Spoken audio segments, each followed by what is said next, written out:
ನಮಾಮಿ ಶಂಕರ ಸದಾಶಿವ ಸಮಾರಂಭಂ ಶಂಕರಾಚಾರ್ಯ ಮಧ್ಯಮಾಂ ಅಸ್ಮದಾಚಾರ್ಯ ಪರ್ಯಂತಂ ವಂದೇ ಗುರು ಪರಂಪರಾಂ ಶ್ರುತಿ ಸ್ಮೃತಿ ಪುರಾಣಾನಾಂ ಆಲಯಂ ಕರುಣಾಲಯಂ ನಮಾಮಿ ಭಗವತ್ಪಾದಂ ಶಂಕರಂ ಲೋಕಶಂಕರಂ. ನಾಡಿನ ಸಮಸ್ತ ವೀಕ್ಷಕ ಬಂಧುಗಳ ಪಾದಾರವಿಂದಗಳಿಗೆ ನನ್ನ ಶಿರಸಾಷ್ಟಾಂಗ ನಮಸ್ಕಾರಗಳು. ಗುರು ಗೋಚಾರ ಫಲ ಮೀನರಾಶಿಗೆ 2026 ಜೂನ್ 2ರಿಂದ ನವೆಂಬರ್ 1ರವರೆಗೂ. ಹಾಗೆ ಗುರು ಕಟಕ ರಾಶಿನಲ್ಲಿ ಅಲ್ಲಿವರೆಗೂ ಕೂತಿರ್ತಾನೆ, ಆಮೇಲೆ ಮೂವ್ ಆಗ್ತಾನೆ, ಮತ್ತೆ ರಿವರ್ಸ್ ಬರ್ತಾನೆ. ಆತ ಒಂದ್ 3-4 ತಿಂಗಳು ಅವನು ಓಡೋಗ್ತಾನೆ, ತನ್ನ ಮನೇಲಿ ಇರಲ್ಲ, ಸಿಂಹಕ್ಕೆ ಹೋಗ್ಬಿಡ್ತಾನೆ, ಅಲ್ಲಿಗೆ 6ನೇ ಮನೆಗೆ ಬರ್ತಾನೆ. 6ನೇ ಮನೆಗೆ ಬಂದಾಗ ನೋಡಿ, ನಿಮಗೆ ನವೆಂಬರ್ 1ರಿಂದ ಅಲ್ಲಿ ಮಖ ನಕ್ಷತ್ರ, ಕೇತು ನಕ್ಷತ್ರ, ಮೋಕ್ಷಕಾರಕ 6ನೇ ಮನೆಯಲ್ಲಿ ಪ್ರಬಲವಾಗಿ ಬಲವಾಗಿ ಏನೋ ಒಂದು ಮಾಡಿದ್ರಿ, ಮೋಕ್ಷ ಕಾರ್ಯಗಳು ಕಾಪಾಡಿಟ್ಟಿದ್ದ. ಬಟ್ ಡಿಸೆಂಬರ್ 1ನೇ ವಾರದಲ್ಲಿ Ketu will move to Ashlesha ನಕ್ಷತ್ರ, ಬಾಧಕ ನಕ್ಷತ್ರ, ಸರ್ಪ ನಕ್ಷತ್ರ, ವಿಚಲಿತ ನಕ್ಷತ್ರ, ಸುಖ ನಕ್ಷತ್ರ, ಸಪ್ತಮಾಧಿಪತಿ ನಕ್ಷತ್ರ. It's an shootout. ನೆನಪಿಟ್ಕೊಳ್ಳಿ, 100% ಅಲ್ಲೊಂದು ಇದಾವೆ ಕೆಲವೊಂದು ಲೆಕ್ಕ. ಕೇತು ತಿರುಗ ಗುರು ವಾಪಸ್ ಬಂದು ಲಾಕ್ ಆಗ್ತಾನೆ ಕೇತು ಜೊತೆ ಎಗೇನ್. ದೇರ್ ಎಗೇನ್ ಆಶ್ಲೇಷ, 2 ಸರ್ಪಗಳ ಸಂಗಮ. ಇದನ್ನೆಲ್ಲ ನವೆಂಬರ್ 1ರ ಮೇಲೆ, ಡಿಸೆಂಬರ್ 5ರ ಮೇಲೆ, ಅದ್ರ ಮೇಲೆ ಬೇರೆ ಈ ಜುಲೈ 2ನೇ ವಾರ ಇಲ್ಲ 3ನೇ ವಾರ 2022 ಅಂತ ಅನ್ಕೋತಾನೆ. ಆ ಪೇಪರ್ಸ್ ನಾನು ರೆಡಿ ಮಾಡಿ ಇಟ್ಕೊಂಡಿದ್ದಾನೆ, ಹೇಳ್ತಾನೆ. ಶನಿ ವಕ್ರ ಆಗುತ್ತೆ. ಸೊ ಮೀನ ರಾಶಿಯಲ್ಲಿ ಪೂರ್ವಭಾದ್ರ ನಕ್ಷತ್ರ, ಉತ್ತರಾಭಾದ್ರ ನಕ್ಷತ್ರ, ದೆನ್ ವಿಶೇಷವಾಗಿ ರೇವತಿ ನಕ್ಷತ್ರ, ಗುರುವಿನ ಮನೆ ಮೀನ ರಾಶಿಗೆ. ಈಗ ಕುಳಿತಿರ್ತಕ್ಕಂಥ ಒಂದು ಗುರು ಅತಿಸಾರ ಯೋಗದಲ್ಲಿ ವೇಗವಾಗಿ ಹೋಗ್ತಿದೆ. ನಿಮ್ಮ ಭಾಗ್ಯಸ್ಥಾನವನ್ನ ನೋಡ್ತಾನೆ, ನಿಮ್ಮ ಲಾಭಸ್ಥಾನವನ್ನ ನೋಡ್ತಾನೆ, ನಿಮ್ಮ ತನುಭಾವವನ್ನ. ಲಗ್ನ ಶನಿ 2ನೇ ಬಾರಿಗೆ 7.5 ಬಂದವರು, 2ನೇ ಬಾರಿ 7.5 ಬಂದವರಿಗೆ ಅಲ್ಲೊಂದು ಚೈತನ್ಯ ಉಂಟು. ಅದನ್ನ ಪೊಂಗು ಶನಿ ಅಂತ ಹೇಳ್ತವೆ. ಜೀವನದಲ್ಲಿ 3 ಬಾರಿ 7.5 ಬರುತ್ತೆ. 2ನೇ ಬಾರಿಗೆ, ಯಾಕಂದ್ರೆ 30 ವರ್ಷಗಳಿಗೊಮ್ಮೆ 7.5 ಬರೋದು, ನೆನ್ಪಿಟ್ಕೊಳ್ಳಿ. ಕೆಲವರು ಚಿಕ್ಕ ವಯಸ್ಸಿಗೆ ಬಂದಿರುತ್ತೆ, ಅದು ಲೆಕ್ಕಕ್ಕೆ ಬರೋಲ್ಲ. 18-19ನೇ ವಯಸ್ಸಲ್ಲಿ ಬಂದಾಗ ಅದಕ್ಕೊಂದು ಲೆಕ್ಕ ಇದೆ. ನೀವು 18 ದಾಟಿದಿರಿ, 7.5 ಬಂದಿತ್ತು. ಈಗ 38ನೇ ವಯಸ್ಸು, 39ನೇ ವಯಸ್ಸು. Yes, he plays a major role. 18ರ ಒಳಗಡೆ ಬಂದಿದ್ರೆ ಆಕ್ಚುಲಿ ಹೇಳ್ಬೇಕಂದ್ರೆ ಈಗ ಅದು ಮಂಗು ಶನಿ ಆಗ್ಬಿಡುತ್ತೆ, ನಿಮ್ಮನ್ನ ಮಣ್ಣು ಮುಕ್ಕಿಸ್ಬಿಡ್ತಾನೆ, ನೆನ್ಪಿಟ್ಕೊಳ್ಳಿ. ಅದಿದೆ ಲೆಕ್ಕ. 18, 19, 20 ಆ ವಯಸ್ಸಿನಲ್ಲಿ 7.5 ಬಂದು ಮತ್ತೆ ಈಗ 50ನೇ ವಯಸ್ಸಾಗಿದೆ ಅಂತ ಇಟ್ಕೊಳ್ಳಿ. 100% ಈ 7.5 ಹೋಗುವಷ್ಟರಲ್ಲಿ ನೀವು ಬರೆದಿಟ್ಕೊಳ್ಳಿ, ಇವೆಲ್ಲ ಕಳೆದಿದ್ದೆಲ್ಲ ತಗೊಂಡ್ಬರ್ತೀವಿ. ಯಾಕಂದ್ರೆ ಮೊದಲನೇ ಶನಿ, ಅದ್ರ ಬಗ್ಗೆ ನಾಳಿನ ಸಂಚಿಕೆಯಲ್ಲಿ ಮಾತಾಡ್ತಾನೆ. ಅದೊಂದು ಲೆಕ್ಕ. ಮಕ್ಕಳ ಮೇಲೆ ಶನಿ ಪ್ರಭಾವ ಬೀಳಲ್ಲ, ಅದಕ್ಕೂ ಒಂದು. ಅದಕ್ಕೆ ಆ ಕುಜನ ಭಾವ 18 ತುಂಬಬೇಕು ಅಂತ ಹೇಳ್ತೇವೆ. ಆಗೇನಾದ್ರೂ ಬಂದಿದ್ದಂದ್ರೆ ಪಾರ್ ಮಾಡ, ನಿಮಗೊಂದು ಕೊಟ್ಟಿರ್ತಾನೆ, ಓಡಿರ್ತೀರಿ, ಬಸವಳೆದು ಬಿಟ್ಟಿರ್ತೀರಿ. ಎಸ್, ಅದನ್ನ ನಾನು ಅನುಭವಿಸಿದ್ದೇನೆ. ಅಂದ್ರೆ ಬಂಗು ಶನಿ ಅಂತ ಹೇಳ್ತಾರೆ ಅದನ್ನ. ಮುಖದ ಮೇಲೆಲ್ಲ ತಂದಿಟ್ಟು ಬಿಡ್ತಾನೆ ಬಂಗು, ನಾನಾ ಭಂಗ, ಅವಮಾನ. ಬಟ್ 50ನೇ ವಯಸ್ಸಿನಲ್ಲಿ ಬಂದಾಗ ಅದೊಂದು ಪವಾಡ ಆಗುತ್ತೆ. ಇನ್ನು 80, 85 ನೋಡು, ಆಯಸ್ಸು ವಯಸ್ಸು ಅದೆಲ್ಲ ಹೋಯ್ತು. ಯಾರೋ ಒಬ್ರು ಇನ್ನೆಲ್ಲ ನಾವು ಬೇಗ ಹೊರಟ್ರೆ ಸಾಕು ಅನ್ನೋ ತರ. ಯಾವಾಗ ಹೋಗುತ್ತೋ, ಏನ್ ಹೋಗುತ್ತೋ ನಮಗ್ ಗೊತ್ತಿಲ್ಲ. ಈ ಟಿಕೆಟ್ ಇದು ಲೆಕ್ಕ. ಸೊ ಅಂತ ಒಂದು ಮೀನ ರಾಶಿಗೆ ಗುರು ಬಂದು ಲಗ್ನಕಾರಕ, ದಶಮಕಾರಕ, ಕರ್ಮಕಾರಕ. ಲಗ್ನ ಅಂತ ಹೇಳ್ತಿದ್ದಾಗೆ ಅದು ನೀವು ಯಾರು, ಅದಕ್ಕೆ ಹೇಳುದು ಲಗ್ನದಲ್ಲಿ ಗುರು ಇದ್ದರೆ ನೀವು ಒಬ್ಬ ಗುರುವಿನಂತ ವ್ಯಕ್ತಿ. ಆ ಒಂದು ದಾನ ಧರ್ಮ ಪೂಜೆ ವೈಚಾರಿಕತೆ ನಿಮಗೇ ಗೊತ್ತಿಲ್ಲದೆ ನೀವು ಯಾರಿಗಾದ್ರೂ ಕೊಡ್ತಿರ್ತೀರಿ, ಸಹಾಯ ಮಾಡ್ತಿರ್ತೀರಿ, ಒಳ್ಳೇದ್ ಜಾಸ್ತಿ. ಅದಕ್ಕೆ ಸಾಕ್ಷಿ ಕೊಡ್ತಾನೆ. ಶ್ರೀರಾಮಚಂದ್ರರ ಜಾತಕದಲ್ಲಿ ಲಗ್ನ ಭಾವದಲ್ಲಿಯೇ ಗುರು. ತನ್ನ ಬಗ್ಗೆ ಎಂದೂ ಆ ಪುಣ್ಯಾತ್ಮ ಯೋಚನೆ ಮಾಡಿದವರೇ ಅಲ್ಲ. ಯಾವಾಗ್ಲೂ ಕೊಡುವುದೇ, ಎಲ್ಲರಿಗೂ ನಿಲ್ಲುವುದೇ. ವಿಭೀಷಣ, ಈ ಲಂಕೆ ನಿನ್ನದು. ಸುಗ್ರೀವ, ಇದು ನಿನ್ನದು. ಭರತ, ಅದು ನಿನ್ನದು. ನೋಡಿ, ತಂದು ಅಂತ ಬಂದಿದ್ರು ಕೂಡ ತಗೊಳ್ಳದೆ ದಾನ ಮಾಡಿದಂತ ಏಕೈಕ ವ್ಯಕ್ತಿ ಲಗ್ನ ಗುರುವಿದ್ದಂತ ನನ್ನ ರಾಮಪ್ರಭು. ನಿಮ್ಮಲ್ಲ ಅಂಶ ಸ್ವಲ್ಪ ಇರುತ್ತೆ.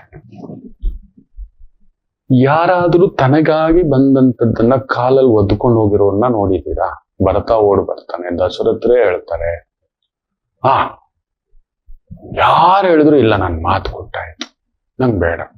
ಸರಿ, ಕಾಡಿಗೆ ಬರ್ತಾರೆ, ಸುಗ್ರೀವ್ರಿಗೆ ಮಾತು ಕೊಡ್ತಾರೆ, ವಾಲಿನ ಹೊಡೆದಾಕ್ತಾರೆ, ಅವನಿಗೆ ಪಟ್ಟಾಭಿಷೇಕ ಮಾಡ್ತಾರೆ.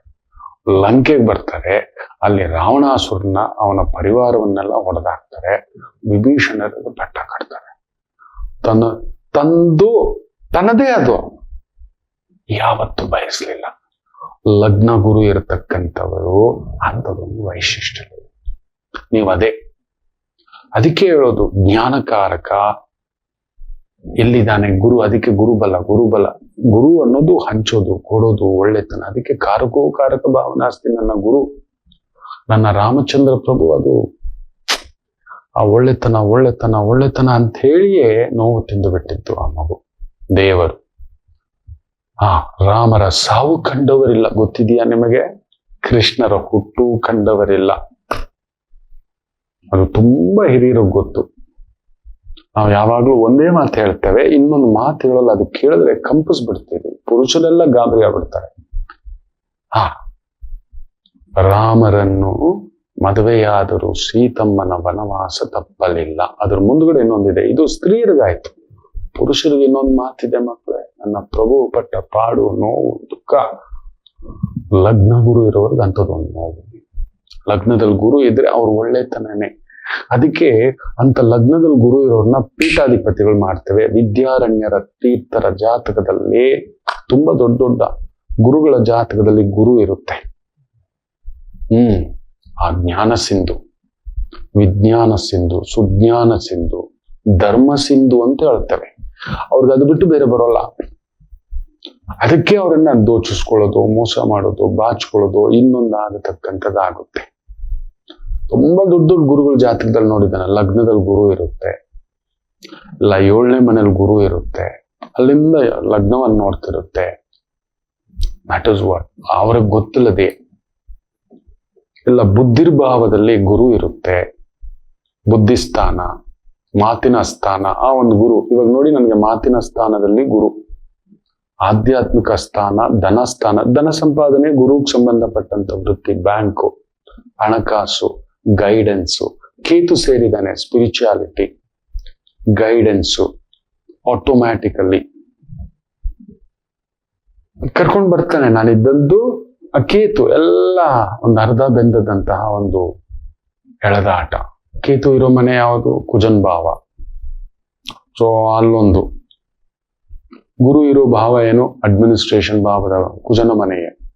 ಸೊ ಅಲ್ಲಿಗೆ ತಗೊಂಡ್ ಬಂದ್ ನಿಲ್ಲಿಸ್ದು. ನಿಮ್ ಜಾತಕದಲ್ಲೂ ಇದನ್ನ ತಿಳ್ಕೊಳ್ಳಿ. ಸೊ ಅಂತ ಮೀನ ರಾಶಿಗೆ ತನುಭಾವದ ಗುರು. ನೀವು ಹುಟ್ಟಿನಿಂದಲೇ ಮೀನರಾಶಿ, ಮೀನ ಲಗ್ನ ಅಂದ್ರೇನೆ ನೀವೊಬ್ಬ ಜ್ಞಾನ ಲಗ್ನ 100%. ನಿಮಗೆ 10 ಹಣ್ಣು ಬಂದಿದೆ ಅಂದ್ರೆ ಬರ್ದಿಟ್ಕೊಳ್ಳಿ. ಒಂದು 5 ಹಣ್ಣು ಇಟ್ಕೊಂಡು 5 ಹಣ್ಣು ಹಂಚ್ತೀರಿ. ಯಾರಾದ್ರೂ ಅನ್ನ ತಿನ್ಬೇಕು ಅಂದ್ರೆ ಮೀನ ಲಗ್ನದವ್ರ ಮನೆಗೆ, ಇಲ್ಲ ಮೀನ ರಾಶಿಯವ್ರ ಮನೆಗೆ ಹೋಗಿ. ಅವ್ರ ಅನ್ನಪ್ರಭುಗಳು. ಅವರು ಎತ್ತಿಟ್ಕೋತಾರೆ, ಹಂಚುತ್ತಾರೆ. ಅವರು ತಾವು ಮಾತ್ರ ಚೆನ್ನಾಗಿರ್ಬೇಕು, ತಾನು ಮಾತ್ರ ಚೆನ್ನಾಗಿರ್ಬೇಕು ಅನ್ನೋ ಭಾವ ಇಲ್ಲ. ಮೀನ ರಾಶಿ, ಮೀನ ಲಗ್ನ. I have seen they are public figure. ನೀವೇನಾದ್ರೂ ಪಬ್ಲಿಕ್ ಸರ್ವಿಸ್ಗೆ ಏನಾದ್ರೂ ಬಂದ್ಬಿಟ್ರಿ ಅಂಥದ್ರಲ್ಲಿ ನಿಮ್ಮನ್ನ ತಡೆಯೋ ನಾಯಕ ಯಾರು ಹುಟ್ಟೇ ಇಲ್ಲ. ನೀವೊಬ್ಬ ಹುಟ್ಟು ನಾಯಕ. ಯಾಕಂದ್ರೆ ದಶಮಾಧಿಪತಿಯು ಗುರು, ಅಗ್ನಿ ತತ್ವ ಇರತಕ್ಕಂಥದ್ದು. ಆಟೋಮ್ಯಾಟಿಕಲ್ ಅದು ಬಂದ್ಬಿಡುತ್ತೆ.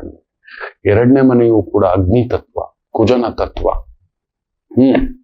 ಕಿಂಗ್ ಮೇಕರ್ ನೀವು. ಇನ್ನೊಬ್ಬರನ್ನ ಇಡಬೇಕು, ನೀವು ಹಿಂದ್ಗಡೆ ನಡೆಸ್ಬೇಕು. ನೀವು ಕಿಂಗ್ ಆಗೋಕ್ ಹೋಗ್ಬಾರ್ದು. ಮೀನ ರಾಶಿ, ಮೀನ ಲಗ್ನ, ನೀವೊಂದು ಆಕ್ಟರ್ ಅಷ್ಟೇ. ಮುಖ್ಯವಾಗಿ ಮೀನ ಲಗ್ನದವರಿಗೆ ತುಂಬಾ ಅಪ್ಲೈ ಆಗುತ್ತೆ ಇದು. ಮೀನ ರಾಶಿ ಒಂದು 60 to 70% ನಿಮ್ಮಲ್ಲಿ ಧರ್ಮ, ಜ್ಞಾನ, ಅಮ್ಮ, ಅಪ್ಪ, ಗುರು ಈ ತರದ್ದು ಭಾವ ನಿಮಗಿರುತ್ತೆ. ಜನ್ಮತ ಸನಾತನ ಧರ್ಮ, ಹಿರಿಯರು, ಗುರುಗಳು, ಒಂದು ಒಳ್ಳೇದು. ನೀವು ಒಳ್ಳೇದು ಮಾತೇ ಮಾಡ್ತೀರಿ. ಅಯ್ಯೋ ಅನ್ನೋದಿರುತ್ತೆ ನಿಮ್ಗೆ. ಸ್ವಚ್ಛಂದ ಹಾಲು. ಗ್ರಹಗಳು ಕೆಟ್ಟಿದ್ರೆ, ಜಾತಕದಲ್ಲಿ ಗುರು ನೀಚ, ಗುರು ವಕ್ರ ಇದ್ರೆ ಮಾಡಬಾರ್ದೆಲ್ಲ ಮಾಡ್ತಾನೆ, ಅದು ಬೇರೆ. ನಾನು ನೋಡಿದ್ದೇನೆ ಮೀನರಾಶಿಯ ಕೆಲವರ ಜಾತಕದಲ್ಲಿ ನೋಡಿದ್ದೇನೆ. ವೃಷಭಸ್ಥ ಗುರು ಮಾಡಬಾರ್ದು ಮಾಡಿ ಹೋಗಿ ಇನ್ನೊಂದು ನೋಡಿದ್ದಾನೆ. ಮಕರದಲ್ಲಿ ಗುರು ನೀಚ ಪ್ಲಸ್ ವಕ್ರ ನೋಡಿದ್ದಾನೆ ಮೀನರಾಶಿಯ ಒಬ್ಬರಿಗೆ. ತುಂಬಾ ಜನ ನೋಡಿದ್ದಾರೆ. ನಾನು ಈ ಒಂದು 30-35 ವರ್ಷದ ಜರ್ನಿಯಲ್ಲಿ ಒಂದು ದೇವರ ದಯದಿಂದ ಒಂದು 7-8 ಲಕ್ಷ ಜಾತಕ ನೋಡಿರೋದ್ರಿಂದ ಆ ಅನುಭವದ ಮೇಲೆ ಹೇಳ್ತೇನೆ. ಎಡವಟ್ಟುಗಳನ್ನ ನೋಡಿದ್ದೇನೆ. ಗುರು ಕೆಟ್ಟಿದ್ರೆ ಹೆತ್ತು ತಾಯಿಗೆ ಮೋಸ ಮಾಡಿರೋದನ್ನ ನೋಡಿದ್ದೇನೆ. ಹೆತ್ತು ಕುಟುಂಬಕ್ಕೆ ಮೋಸ ಮಾಡಿರೋದು ನೋಡಿದ್ದೇನೆ. ಅನ್ನ ಇಟ್ಟು ಗುರುಗೆ ಮೋಸ ಮಾಡಿರೋದು ನೋಡಿದ್ದೇನೆ. ಹೆತ್ತು ತಂದೆ ತಾಯಿಯಿಂದ ದೂರ ಆಗಿರೋದು ನೋಡಿದ್ದಾನೆ. ಇವುಗಳೆಲ್ಲ ವಿಚಿತ್ರಗಳು ನೋಡಿದ್ದಾನೆ. ಅದು ಬೇರೆ. ಗುರು ಕೆಟ್ಟಿದ್ರೆ, ವಕ್ರ ಆಗಿದ್ರೆ, ನೀಚ ಆಗಿದ್ರೆ, ಪಾಪಕರ್ತರಿ ಯೋಗಗಳಲ್ಲಿ ಗುರು ರಾಹು ಸೇರಿಬಿಟ್ಟಿದ್ರೆ ಇಂಥದೊಂದು ವಿಚಿತ್ರಗಳು ಮಾಡ್ತಕ್ಕಂಥದ್ದು. ಅಲ್ಲಿ ನಡೀತೆ. ಹೆತ್ತು ಮಗುಗೆ ಅನ್ಯಾಯ ಮಾಡಿರ್ತಕ್ಕಂಥದ್ದು. ಗೊತ್ತೇ ಇಲ್ಲ ಮನೆಯಲ್ಲಿ ಒಬ್ಬ ಪುಣ್ಯಾತ್ಮ ನಾನು ನೋಡಿದ್ದೇನೆ. ಗುರು ನೀಚ ವಕ್ರ ಪಾಪಕರ್ತರಿ ಯೋಗ ಇತ್ತು. ಹೆಂಡತಿಗೂ ಹೇಳ್ದೆ, ಅಮ್ಮನಿಗೂ ಹೇಳ್ದೆ, ಒಂದು ಚಿಕ್ಕ ಮನೆ ಮಾಡಿಟ್ಕೊಂಡಿದ್ದೆ. ಹೌದು ಅಲ್ವೋ ಅಂತಿದ್ದೆ. ದಗ್ಗಂತ ನೋಡ್ತಾನೆ. ಇಲ್ಲ ಅಂತ ಹೇಳ್ಬಿಡು ಅಂದೆ. ಹೌದು ಗುರುಗಳೇ. ಆ ಹುಡುಗಿಗೂ ಮೋಸ ಮಾಡ್ತೀಯ ನೀನು ಅಂದ್ರೆ ತಡಬಡಾಯಿಸ್ತಾನೆ. Is not honest. ಗುರು ನೀಚ ವಕ್ರ ಪಾಪಕರ್ತರಿ ಯೋಗ ಬೇರೆ. ಪಾಪಗ್ರಹಗಳು ನೋಡ್ತಿದ್ದೆ ಇನ್ನಷ್ಟು ವಿಕಾರ. ಆ ಹುಡುಗಿನೂ ನಡು ರೋಡಲ್ಲಿ ಕೈ ಬಿಟ್ಬಿಡ್ತೀಯ. ಇದು ಆಗಿದೆ, ಬಳಸ್ಕೋತೀಯ ಅನ್ನತಕ್ಕಂಥದ್ದು ಇದಿದೆ. ಆ ಗುರುವೇ ಬೃಹಸ್ಪತಾಚಾರ್ಯಗ ಅಣ್ಣನ ಹೆಂಡತಿಯನ್ನ ಕೆಡಿಸ್ಲಿಕ್ಕೆ ಹೋದವರಲ್ವಾ, ಕೆಡಿಸೇ ಬಿಟ್ರು. ಬೃಹಸ್ಪತಾಚಾರ್ಯರು ಕೆಟ್ರೆ ಹಿಂಗೆ ನೋಡಿ, ಹಿಂಗಿರುತ್ತೆ. ಅಂತ ಒಂದು ಮೀನರಾಶಿಯವ್ರು ನೆನ್ಪಿಟ್ಕೊಳ್ಳಿ. ಗುರು ಚೆನ್ನಾಗಿದ್ರೆ ನೀವು ದಾನಂ ಧರ್ಮಂ ಪೂಜ್ಯಂ, ನೀವೆಲ್ಲಿದ್ದರೂ ಪೂಜ್ಯರೇ. ನಿಮ್ಗೆ ಹೊಟ್ಟೆ ಸ್ವಲ್ಪ ಇರುತ್ತೆ, ಮೈ ಪುಷ್ಟಿಯಾಗಿರುತ್ತೆ, ನಿಮ್ಮ ಅಂತರಾತ್ಮ ಕೊಡೋ ಅಂತ ಹೇಳ್ತಿರುತ್ತೆ. ಲೆಕ್ಕಾಚಾರ ಸ್ವಲ್ಪ ಇರುತ್ತೆ. ಗುರು ಹಣಕಾಸು ತತ್ವ ಅಲ್ವಾ, ಒಂದೇ ಬಾರಿ ಕೊಡಲ್ಲ, ಯೋಚಿಸಿ 10 ಬಾರಿ ಕೊಡ್ತೀರಿ. ಒಂದು ಬರ್ಡೇ ಕೊಡ್ತೀರಿ, ಒಂದು ಆನಿವರ್ಸರಿ ಕೊಡ್ತೀರಿ, ಒಂದು ಗೌರಿ ಹಬ್ಬ ಕೊಡ್ತೀರಿ, ಒಂದು ಗಣೇಶ ಹಬ್ಬ ಕೊಡ್ತೀರಿ. ಒಂದೇ ಬಾರಿ ಕೊಡಲ್ಲ. ಕೊಟ್ಟು ಬಿಟ್ರೆ ಇರಲ್ಲ. ಗುರು ಒಂದೇ ಸಲ ಬರೋಲ್ಲ. ಅರ್ನ್ ಅಂಡ್ ಗಿವ್ ಅನ್ನೋದಿರುತ್ತೆ. ನೀವು ಅರ್ನಿಂಗ್ ಮಾಡ್ಲೇಬೇಕು, ಓಡ್ಲೇಬೇಕು.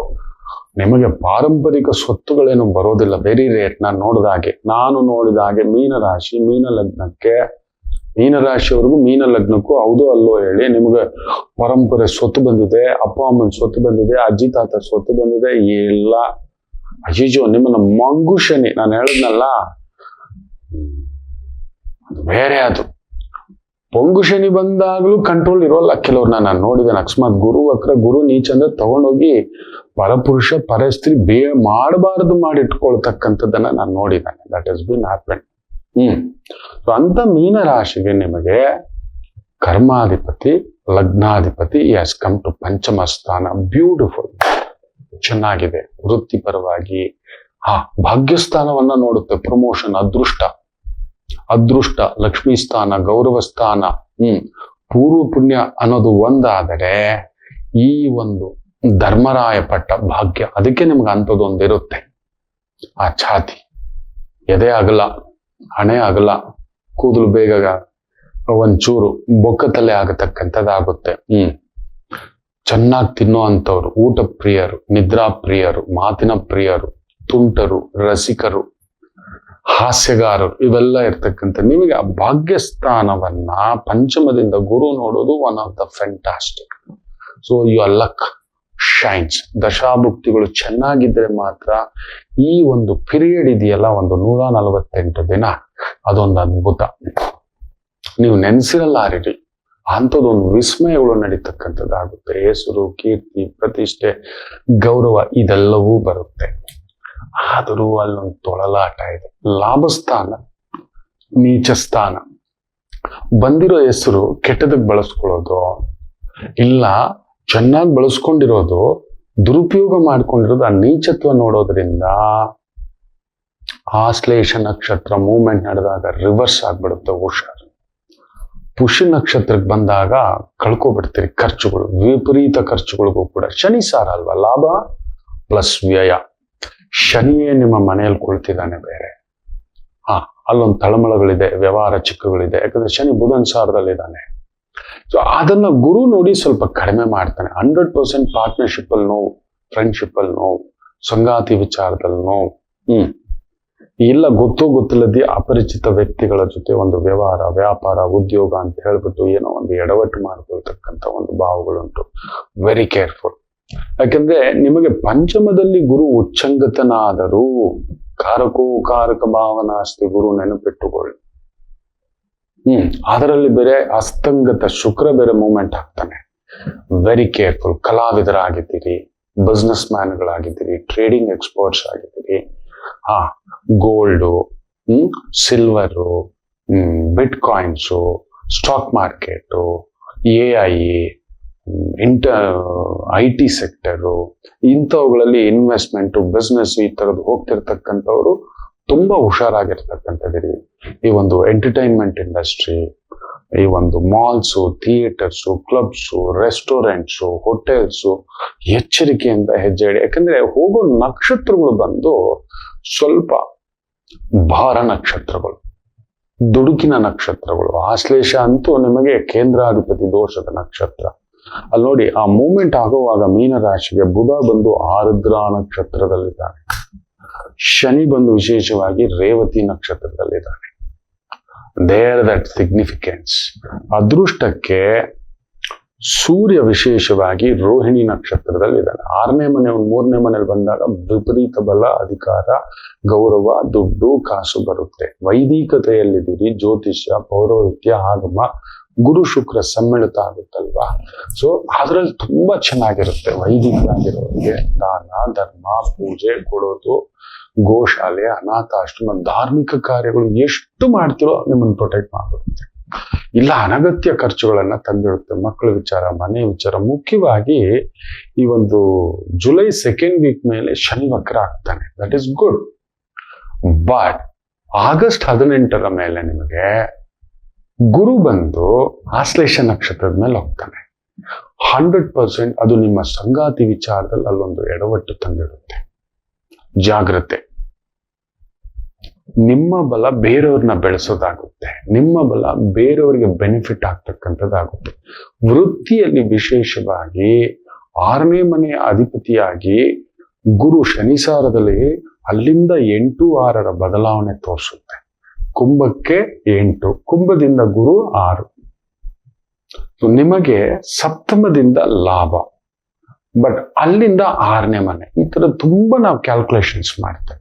ಸೊ ಮೀನರಾಶಿ, ನೀವು ಅಡ್ವೈಸರಿ ಕೆಲಸಗಳು, chartered accountant, financial accountant, trading advisor, management advisor, behind the scene CEO ತರ ಬೇರೆಯವರು ರನ್ ಮಾಡ್ತಿದ್ರೆ ನೀವು ಗೈಡೆನ್ಸ್ ಮಾಡ್ತಕ್ಕಂಥದ್ದು, strategic planning, project management, supply management, production management, ಡಾಕ್ಟರ್ಗಳು, IVF ತಜ್ಞರು, ಕೃತಕ ಗರ್ಭಧಾರಣೆ, ಕೇಶಾಲಂಕಾರ, cosmetic surgeons, gynaec surgeons, heart specialist, lung specialist, cancer specialist, nursing, medicine, superb ಆಗಿರ್ತಕ್ಕಂಥ ಒಂದು ಸಮಯ. ಅದರಲ್ಲೂ ವೈದಿಕತೆಯಲ್ಲಿ ಜ್ಯೋತಿಷ್ಯ, ಗುರು ಶುಕ್ರ, ಗುರು ಬೇರೆ ಪುಷ್ಯ ನಕ್ಷತ್ರ, ಆ ಶನಿ ನಿಮ್ಮ ಮೀನದಲ್ಲೇ ಕುಳಿತಿದ್ದಾನೆ. ಅಂತಾರಾಷ್ಟ್ರೀಯ ಮಟ್ಟದ ವ್ಯವಹಾರಗಳು, ಕೆಲಸಗಳು, ಕಾರ್ಯಗಳು ತುಂಬಾ ವೇಗವಾಗಿ ನಡೀತಕ್ಕಂಥದ್ದಾಗುತ್ತೆ. Super.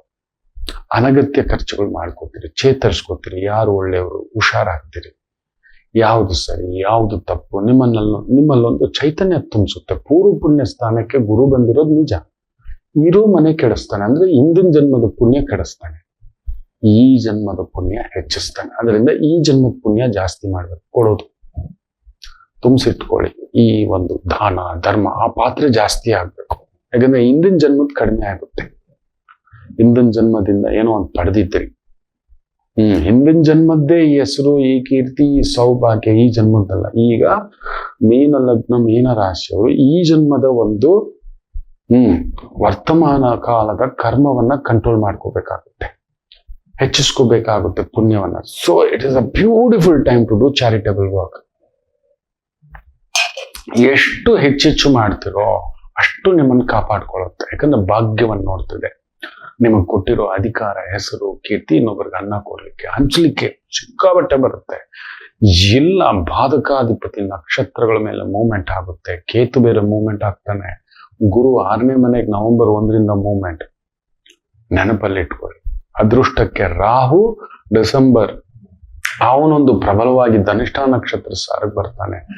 That is one more fantastic. ಆದ್ರೆ ಕೇತು ಪಂಚಮಕ್ಕೆ ನಿಮ್ಮ ಪೂರ್ವ ಪುಣ್ಯ ಸ್ಥಾನಕ್ಕೆ ಸುಡ್ಲಿಕ್ಕೆ ಬರ್ತಾನೆ. ಗುರುವು ವಾಪಸ್ ಬರ್ತಾನೆ, ದಗ್ಧ ಆಗ್ಬಿಡ್ತೀರಿ. ಸೊ ನವೆಂಬರ್ 1ರವರೆಗೂ one of the fantastic. But August 18ರ ಮೇಲೆ ಸ್ವಲ್ಪ ಎಚ್ಚರಿಕೆ. ವ್ಯವಹಾರ ಮಾಡುವಾಗ, ಕೊಡುವಾಗ, ನೋಡುವಾಗ ಆತುರದ ವ್ಯವಹಾರ, ಆತುರದ ವ್ಯಾಪಾರ ಇದೆಲ್ಲ ಮಾಡ್ಲಿಕ್ಕೆ ಹೋಗ್ಬೇಡಿ. ಸೊ ಏನ್ ಮಾಡ್ಬೇಕು ಪರಿಹಾರಗಳಿಗೆ? ಒಂದು, ಎಷ್ಟೆಷ್ಟು ಆಗುತ್ತೋ ಗಿಡಗಳನ್ನ ನೆಡಿ. ತೆಂಗಿನಕಾಯಿ ಗಿಡಗಳನ್ನ, ತೆಂಗಿನ ಗಿಡ ದೇವಸ್ಥಾನ, ಆಶ್ರಮ ಈ ತರದ ಕಡೆ ಹೋಗ್ಬಿಟ್ಟು ನೆಡಿ. ಅಶ್ವತ್ಥ ವೃಕ್ಷ ಕಟ್ಟೆ ಕಚ್ಚೋದು, ಬಡ ಮಕ್ಕಳಿಗೆ ಏನಾದ್ರು ಒಂದು ಸಹಾಯ ಮಾಡೋದು. ಪೂರ್ವ ಪುಣ್ಯ ಸ್ಥಾನ ಅಲ್ವಾ? ನಿಮ್ ಮನೆ ಮಕ್ಕಳ ಜೊತೆ ವಾದ ವಿವಾದ ಮಾಡ್ಕೋಬೇಡಿ. ಅವ್ರ ಜೊತೆ ಮಧುರವಾಗಿರಿ. ಅವ್ರಿಗೇನೋ ಒಂದು ಮಾಡಿ, ಅವರಿಂದ ನೋವು ತಿಂತೀರಿ, ಪರವಾಗಿಲ್ಲ, ಸುಮ್ಮನಿರಿ. ಏನಾದ್ರೂ ಬಡ ಮಕ್ಕಳಿಗೆ ಏನಾದ್ರೂ ಮಾಡಿ.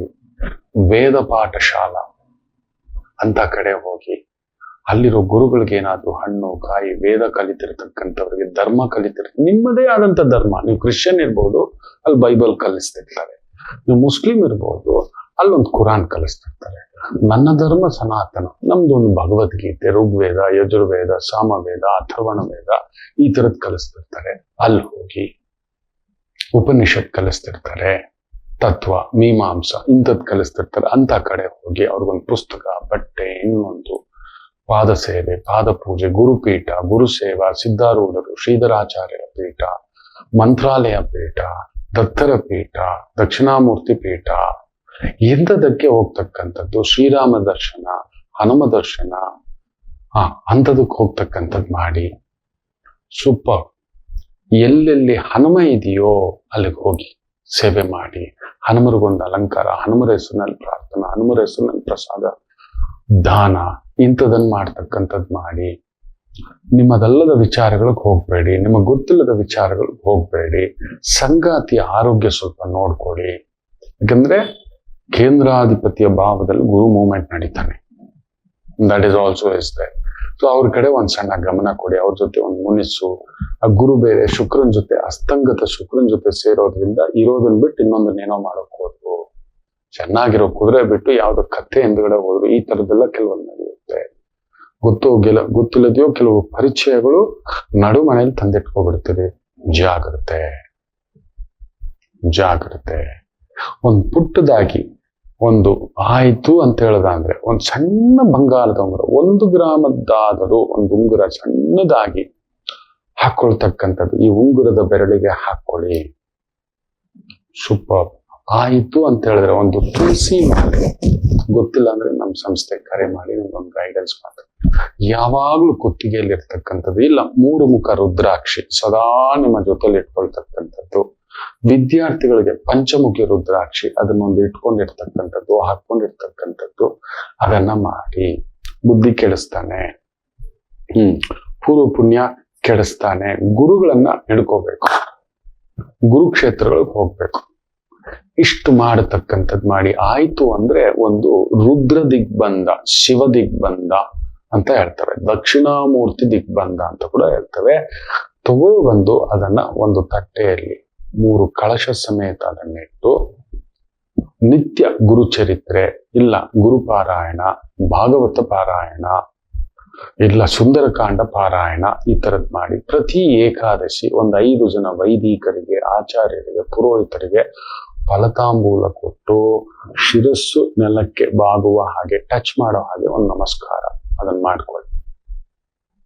ಮಾಡಿ ಪ್ರತಿ ಏಕಾದಶಿ ಅಲ್ಲೊಂದು 5 ಜನ, 7 ಜನ, 11 ಜನ ವೈದಿಕರಿಗೆ ಫಲತಾಂಬೂಲ, ಹಣ್ಣು, ಹೂವು, ಪ್ರಸಾದ, ಶಲ್ಯ, ಪಂಚೆ ಆಗುತ್ತಾ ವಿನಾಯಕ ಕ್ಷೇತ್ರಗಳಿಗೆ ಹೋಗಿ ಬನ್ನಿ, ಜಗನ್ಮಾತಾ ಕ್ಷೇತ್ರಗಳಿಗೆ ಹೋಗಿ ಬನ್ನಿ, ಒಳ್ಳೇದಾಗ್ಲಿ ಅಂತ ಹೇಳ್ತಾ